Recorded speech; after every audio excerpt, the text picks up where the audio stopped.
እንዴት አደሩ? በቀደም ከፍክሽን ቢያለኝ ስልኬን እንግዲህ ልክ ያልሆነውን ነገር ማንም ይሁን ግረን ንቀን ያለህን ንቀን ሚኒስትር ሆነ ስትቀመጥ የጌታ መንፈስ ያሳየኛል። ኢየሱስ ጌታ ሁለተኛ የእግዚአብሔር ሰው ናት።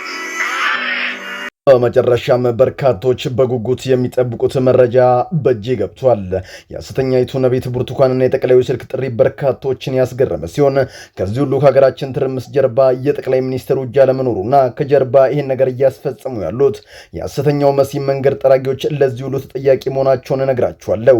በመጨረሻም ጠቅላዩ ታሪክ ለመስራት እየቆረጡ ይመስላል። በፖለቲካ ታሳሪዎች ዙሪያ በዝግ ውይይት የተደረገ ሲሆን እያንዳንዱን ነገር በቪዲዮ ማስረጃ ይዤላችሁ ቀርብ ያለው ከእናንተ የሚጠበቀው መረጃው ለብዙዎች እንዲደርስ ላይክ እና ሼር ማድረግ አትርሱ። አንድ ምክልም ካላችሁ በየትኛውም ደቂቃ የሚጸጽታችሁን ስራ አትስሩ።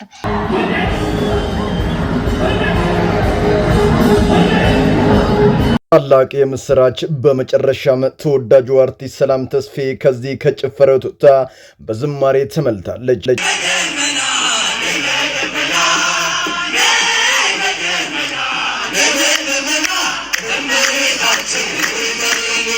በበርካታ ጊዜያት ከቤቷ ጠፍታ በዝማሬ ስም ጭፈራ በጸሎት ስሙካታ ውስጥ የነበረችው ተወዳጁ አርቲስት ሰላም ተስፋዬ በመጨረሻም ወደ ታላቋ የኢትዮጵያ ኦርቶዶክስ ተዋሕዶ ቤተክርስቲያን መመለሷን ከጥቂት ሰዓታት በፊት በትዊተር ገጿ ላይ ባሰፈረችው ጽሑፍ ተናገረች።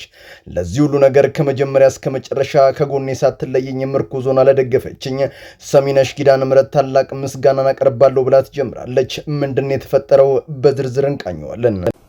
ትልቅ ጥፋት ተስፋ መቁረጥ። ተስፋ አትቁረጡ። አንድ ቀን አለ እልህ ያያዛችሁ። ቦርድ ቸርማናችን ገብርኤል ነዋ። እሱን ከያዝን የት እንሄዳለን? ምንም ከሰዓት ያወጣናል። ቂርቆስን ከሰዓት ካወጣ እኛን ያወጣ። በመጨረሻም የሀገራችን ቢሊነር የሆኑት አቶ ሳሙኤል ስለ ገናናው መልአክ ስለ ቅዱስ ገብርኤል የተናገሩ ሲሆን የቢሊነሩን ሕይወት ውጣ ውረድና አሁን የደረሱበትን የስኬት ማማ ባጭሩ ነግራችኋለሁ። ሰላም በመላው ዓለም ላይ የምትገኙ ውድ ቤተሰቦቼ እንዴት ናችሁልኝ? እኔ ደህና ነኝ። ቸሩ መድኃኔዓለም የተመሰገነውን። በዛሬው ቆይታችን እጅግ በጣም ቁም ነገር አዘል ቪዲዮዎችን ይዤላችሁ መጥቻለሁ። ከእናንተ የሚጠበቀው እንደተለመደው ቪዲዮውን ላይክ እና ሼር ማድረጋችሁን አትርሱ። ዳዩ ወደ ዕለቱ ቪዲዮ።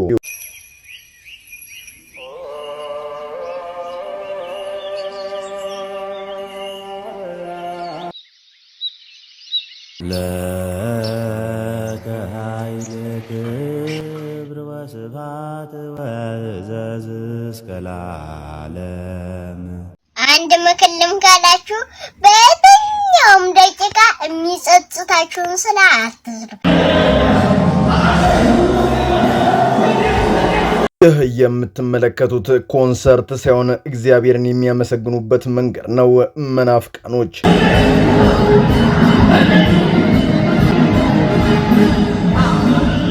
በርካቶች ጾም፣ ጸሎቱ፣ ቅዳሴው እንዲሁም ስነ ስርዓቱ እንደፈለጉት እንዲዘሉ ሳያደርጋቸው ሲቀር በዳንኪራ ቤት ፋንታ በዲም ላይት የተንቆጠቆጠ ታላላቅ የሰማይ ስባር የሚያክሉ ሞንታርቦች እንዲሁም ይህንን በዝማሬ ስም ጭፈር የሚመራ አንድ ሰው በመድረክ ላይ ሰይመው መዝሙር አይሉት ሌላ ነገር ሲዘሉ ያመሻሉ።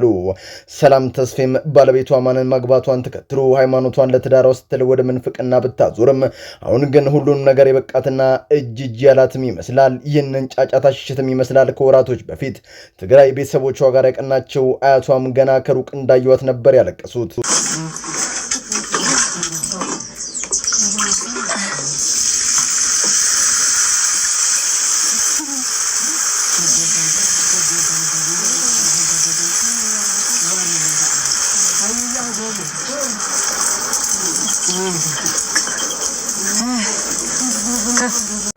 ተመልከቱ በእናታችሁ እንደው በኪዳነ ምሕረት ሼር አድርጉት። ይሄንን ቪዲዮ ላይክ አድርጉት።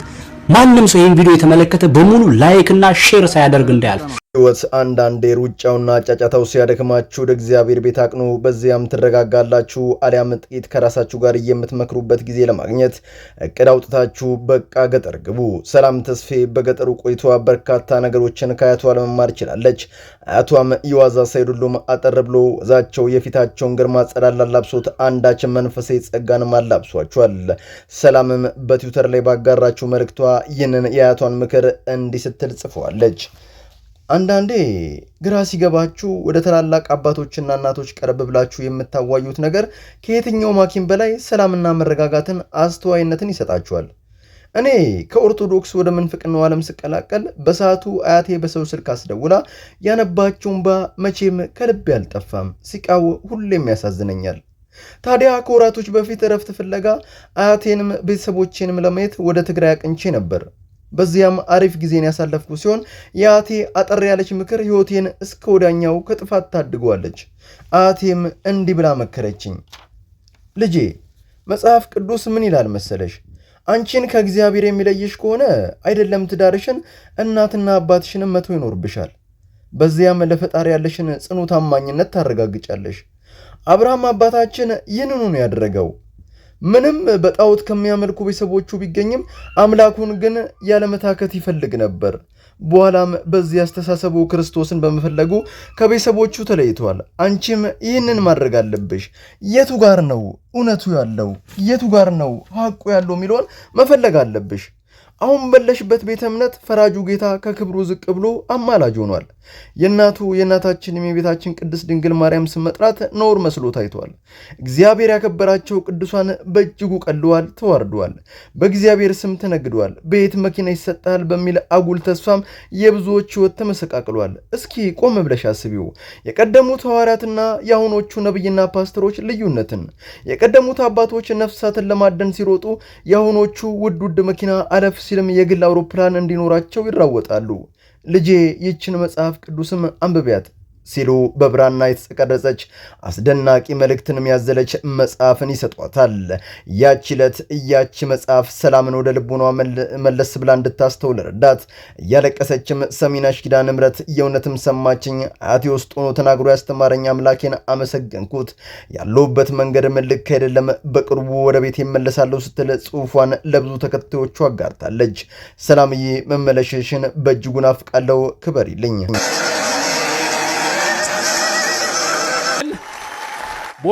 ቦርድ ቸርማናችን ገብርኤል ነዋ። እሱን ከያዝን የት እንሄዳለን? ምንም ከሰዓት ያወጣናል። ቂርቆስን ከሰዓት ካወጣ እኛን ያወጣ።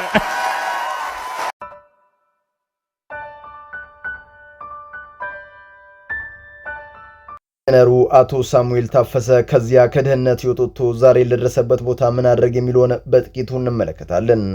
የአዲስ አበባ በርካታ ጣራዎች የአቶ ሳሙኤል መዶሾች አርፎባቸዋል። ግንቦቹም በብሩሹ አሸብርቋል። አቶ ሳሙኤል ከበርካታ ዓመታት በፊት ያኔ ተማሪ ሳሉ አስተማሪዎቻቸውን አስፈቅደው አንድ ስራ ይሰሩ ነበር። ይህም በአዲስ አበባ ስቴዲየም ውስጥ ሲሆን ስራው እጅግ በጣም አስገራሚ ነበር። ያኔ የአዲስ አበባ ስቴዲየም እንደሆኑ መቀመጫ ባልነበረበት ሰዓት መቀመጫው ድንጋይ ላይ ነበር እና ጨዋታው ከመጀመሩ ከአንድ ሰዓትና ከዚያ አስቀድሞ ህዝቡ ስቴዲየሙን ይሞላል። ይህንን የተረዱት አቶ ሳሙኤልም ጋዜጣ ይዘው በመግባት ጨዋታው እስኪጀመር ለህዝቡ ጋዜጣውን ይቸበችባሉ። ሽጠው ሲጨርሱ ታዲያ ወደ ቤት አይመለሱም። ጨዋታው እንዳለቀ ሰው ጋዜጣውን ተመልክቶ ድንጋዩ ላይ ተቀምጦበት ሲያበቃ ሰው ሲወጣ ጠብቀው ይሰበስቡትና ዳግም ለሱቆች ዕቃ መጠቅለያነት ያቀርቡታል። በአንድ ድንጋይ ሁለት ወፍ ማደን ያሁኑ ሳይሆን ያኔ በለጋ ዕድሜያቸው ሲጠቀሙበት የነበረ ስትራቴጂ ነው። በኋላም ቢዝነሱን ከፍ አድርገው በስቴዲየም ዙሪያ የለስላሳ መጠጦችን ይሸጡ የነበረ ሲሆን የአቶ ሳሙኤል አባት አቶ ታፈሰ የሚሰሩ የነበሩበት በፉልዋ ድርጅት ውስጥ አንዳንድ የሚበላሹ ቀለሞች ስለነበሩ እንዴት አድርጌ ነው ወደ ኮንስትራክሽን ዓለም የምቀላቀለው ማለት ወደዚህ ስራ ዘርፍ ማዘንበል ጀመሩ። በኋላም የተበላሹ ቀለሞች እንዲሁም ጣራዎች ሲኖሩ ጨረታ በመወዳደርና በማሸነፍ ስራውን አቀጣጥለው አስቀጠሉት። ሳሙኤል ጣራው እስከ መባልም ደርሰው ነበር። አቶ ሳሙኤል ለሰዓት ያላቸው አመለካከት በእጅጉ የተለየ ነው። የሰዓትን ትርጉም በእጅጉ ተረድተውታል። በአንድ ወቅትም ስለዚህ ጉዳይ ሲናገሩ ሰው 5 ደቂቃ ከሚያረፍድብኝ 100 ሺህ ብር ወስዶ ቢከለክለኝ እመርጣለሁ ሲሉም ለሰዓት የሚሰጡትን ታላቅ ቦታ ይናገራሉ። ስራን ለነገ የሚባል ነገር አውቁም። ዛሬ ማለቅ ያለበት ስራ ዛሬውኑ ማለቅ አለበት። ታዲያ የትጋታቸው ዛሬ በስራቸው 7000 ገደማ የሚጠጋ ሰራተኞችን ቀጥረው ማሰራት ትልቅ የስራ ዕድልን በመፍጠር ከባዶ ተነስተው ሀብት መሰብሰብ የቻሉ አስደናቂ ሰው ናቸው። ዛሬ ትላልቅ የህንፃ ተቋራጮች፣ የመንገድ ስራዎች፣ ሪል ስቴቶች፣ በሆቴል ዘርፎችን በመሳተፍ የሀገራችን ቢሊዮነር በመሆን ችለዋል። ለዚህም ገናናው መልአክ ቅዱስ ገብርኤል አዛሪያ፣ አናንያ፣ ሚሳኤልን እንዲሁም ሕፃኑ ቂርቆስን ከሳት እንዳወጣ የልጅነት ህልሜን ነግሬው ዛሬ እውን አድርጎ አሳይቶኛል። ለዚህም በየወሩ በመላኩ ቅዱስ ገብርኤል ስራ የሚባል ነገር አንሰራም፣ ሰራተኞችም እያርፋሉ ሲሉ ይናገራሉ። ሚኒስትር ሆነ ስትቀመጥ የጌታ መንፈስ ያሳየኛል። ኢየሱስ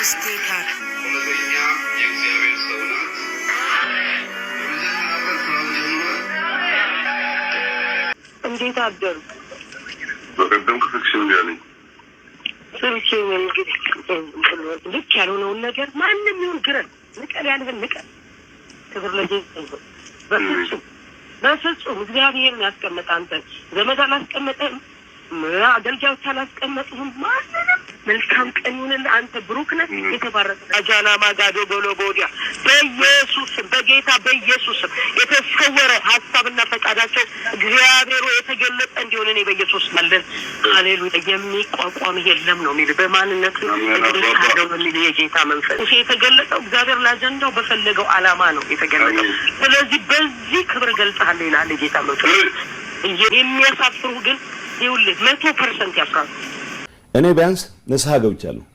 ይሄንን ወጣት እያጨወረበርኩ መኖር የምችልበት ጊዜ አክትሟል የሚል እምነት አለኝ። ከመጀመሪያ ይሄን አስበው ነበር። ከዛ ፊት የዛ አመራር አካል ሆኜ ያጠፋቸው ጥፋቶች ኃላፊነት ለመውሰድ ዝግጁ ነኝ። የስልክ ጥሪውን እንደሰማችሁት ነው። ከበርካታ ዓመታት በፊት ጠቅላዩ በአንድ ቸርች ተገኙ። በዚያ ራሷን ነብይ ነኝ አለች።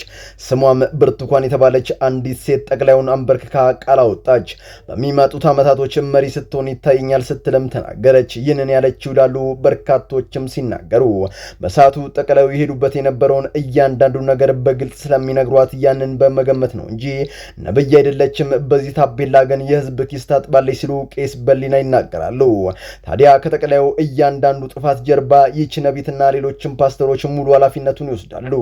እንደሰማችሁት መንቀል ያለብህን ንቀል፣ መጥረግ ያለብህን ጥረግ እያለች ዜጎች ላይ እርምጃ እንዲወሰድ ትገፋፋለች። አስቀድሜ ነግሬያቸዋለሁ። አሁን ኢትዮጵያ ለምትገኝበት ምስቅልቅል ሁሉ የአንበሳውን ድርሻ ወስደው ከፊት የሚሰለፉት ታሪክ አውዳሚ ፓስተሮችና ነቢያቶች ናቸው። ሁሉንም ለማለት እንዳልፈለኩ ግን ይሰመርልኝ። አስቀጥሎም ጠቅላዩ የፖለቲካ እስረኞችን እንደሚፈቱ የተናገሩ ሲሆን ይህንን ታላቅ የምስራች ሲሆን በዝግ የተደረገውን ስብሰባ ተከታትለን መለስ። አሁን መንገር ለእናንተ የሚያስቸግሩኝ ጉዳዮች አንስተን በዚህ መንገድ ይጠቅመናል። የግል ቂም አይደለም፣ አገር ማጽናት አለብን። ጠላት የምናዳክመው በመውጋት ብቻ ሳይሆን አንዳንዴም መልካም ነገር በማድረግም ጭምር ነው ብለን ተወያየን፣ ወስነናል። ንፍታ ብለን አቃቢ ሕግ ሲያጠና ቆይቶ ዝርዝር አመጣል። እንንተናማ አይቻልም፣ እንንተና ይቻላል፣ እንንተና አይቻልም። ተጨቃጭቀን የተወሰኑ ሰዎች ላይ ወስነን መጣ። በአሁኑ ሰዓት ከስብሰባው ታላቅ የምስራች የተሰማ ሲሆን በርካታ የፖለቲከኛ እስረኞች እነ አቶ ክርስቲያን ታደለ፣ ዮሐንስ ቧያሌው ጋዜጠኞችም እንደሚፈቱ መወሰኑ በአሁኑ ሰዓት በርካቶችን እያስደሰተ ይገኛል። እንደሚታወቀው ሀገራችን ኢትዮጵያ ፖለቲከኞችን፣ ጋዜጠኞችን፣ አክቲቪስቶችን በማሰር ኤርትራን በማስከተል ከዓለም ሁለተኛ ደረጃ ላይ የተቀመጠች ሲሆን ያስጨነቃቸው ባለስልጣናቱም በዝግ ከመከሩ በኋላ የዓለም አቀፍ ትኩረትና ይህን ለመቀነስ ውሳኔ መወሰናቸውን በይፋ አሳውቋል።